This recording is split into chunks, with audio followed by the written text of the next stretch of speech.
మేఘన మరి ఆఫీస్ కష్టాలు ఆకాశం దిగి వచ్చి అనే పాట ద్వారా ప్యారడీ రూపంలో తెలుపుకోవడానికి రాబోతోంది. So let's welcome her. ఆకాశం దిగి వచ్చి మబ్బులతో వేయాలి మన పందిరి.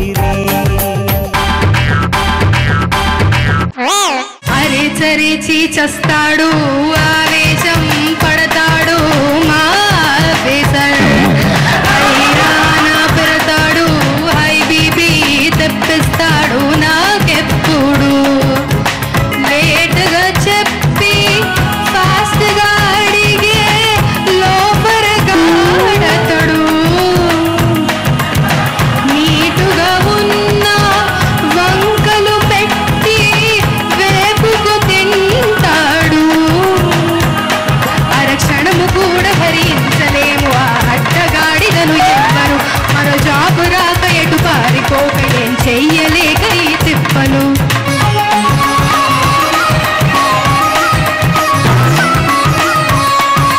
కొంపలో కసిరేస్తే ఆఫీసుకొచ్చి తిడతాడు. ఆ మంటలో మసి చేసి టాపీగా నవ్వుతాడు. చెప్పిన విషయమే మళ్ళీ చెప్పి ప్రాణం తీస్తాడు.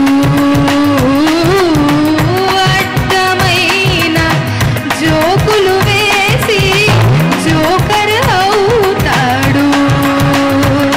తన తెలియని తనమే తెలివని నమ్మి అన్నిటిలో వేలడతాడు. అది చెడిపోగానే మా తప్పే అని కరవగా.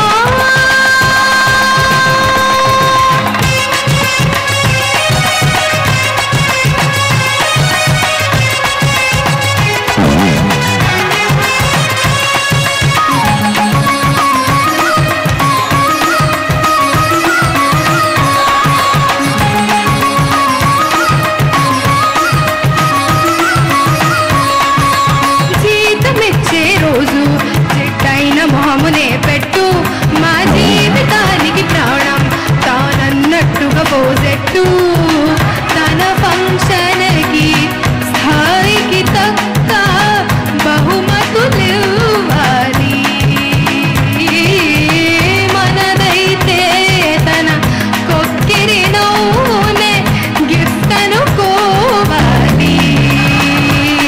తరతరాల పాపం శరంగా మారి వరంలో కనబడు ఉద్యోగం క్షణ క్షణాల తాకి ఉసూరునే తీయగా.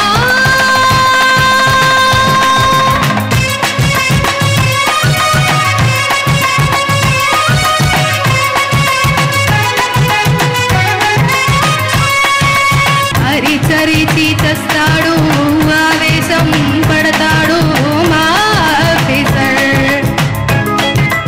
హైరాణ పెడతాడు హై బీపీ తెప్పిస్తాడు నాకెప్పుడు. లేటుగా చెప్పి ఫాస్ట్గా అడిగే లోపరగా ఆడితాడు. నీటుగా ఉన్న వంకలు పెట్టి వేపుకు తింటాడు.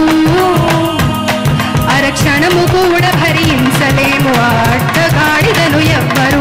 మరో జాబు రాక ఎటు పారిపోక ఏం చెయ్యలేక ఈ తిప్పలు.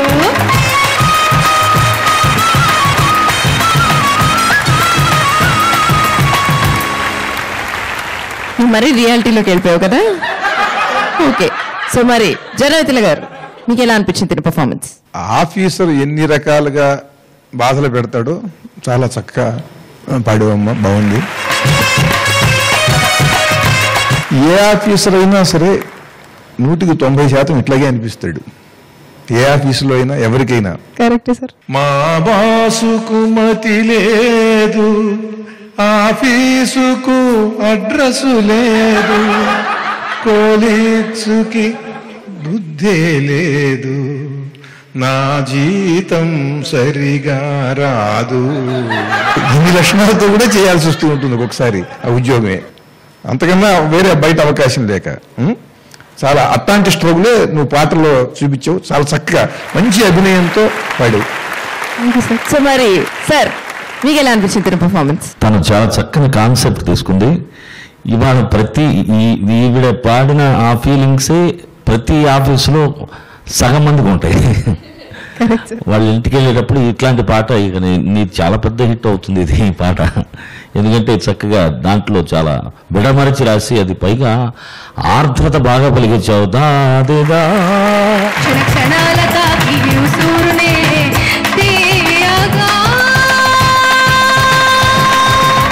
బాగా పాపులర్ అవుతుంది డెఫినెట్గా.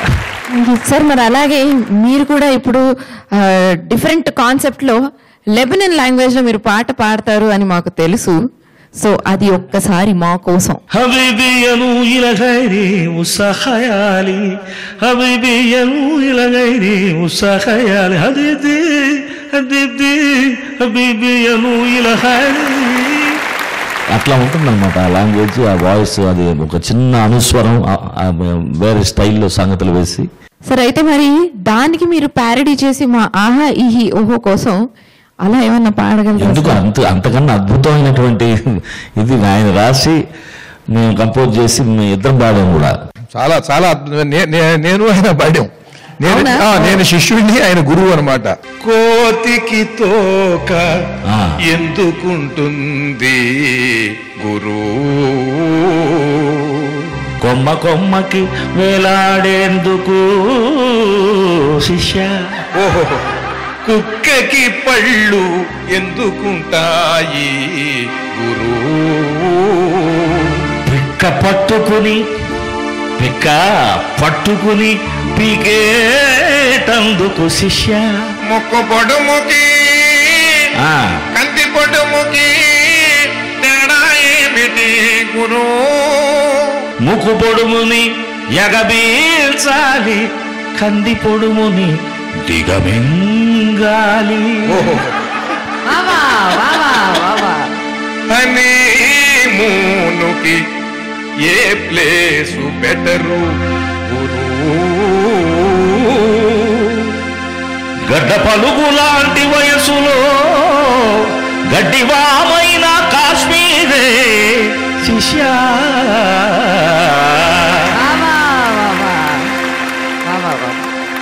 తాగుబోతు మొగుణ్ణి మార్చేదెలా గురు, భర్త క్వాటరు కొడితే భార్య ఆఫుగొట్టి వాణ్ణి ఫుల్లుగా కొట్టాలి శిష్య.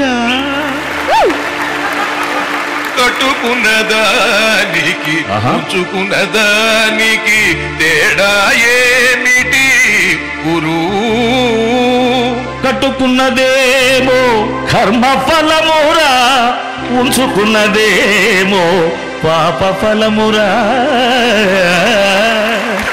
తూర్పున సూర్యుడు ఉదయించుటెందుకు,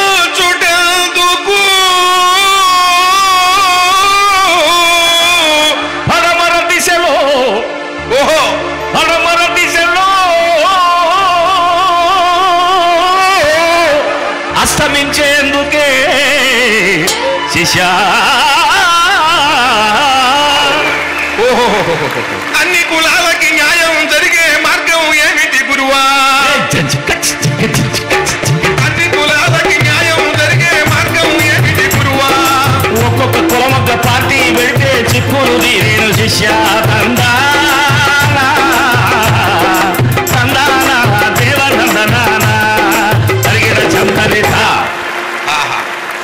మీ ఆశీస్సులు కావాలంటే ఏం చేయాలి గురు, ఆశీస్సులు మీరిస్తే మేము ఆశీస్సులు ఇచ్చదము శిష్య.